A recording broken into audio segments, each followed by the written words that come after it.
What if Abraham Lincoln hadn't been assassinated?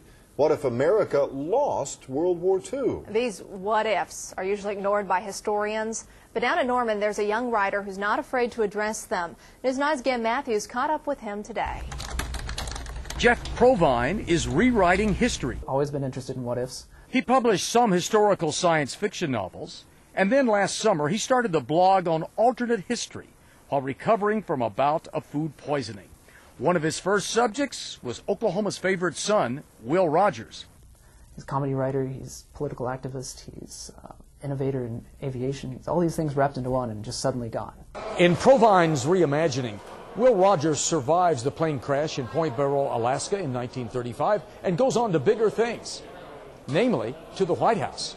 Speaking of presidents, Provine reworks the Battle of San Juan Hill so that Teddy Roosevelt dies in combat. Without Theodore Roosevelt, we don't have him, playing up the Republican Party. We don't have the trust busting. We have more kind of quieter McKinleynomics. We get into quieter isolationism. World War I, we don't really want to get into that because the Spanish-American War got a lot of bad press. From ancient battles to solar flares, Provine provides lots of different takes on history. But what do real historians think of the what-ifs?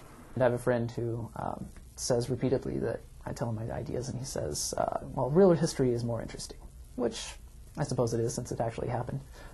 Much more complex. So far, Jeff Provine hasn't figured out a way to make money from his blog. Until he does, he'll keep the day job. In Norman, Gam Matthews, News 9. It's pretty interesting, isn't it? We've linked Jeff Provine's alternate history blog to our website. You'll find it at news9.com/link.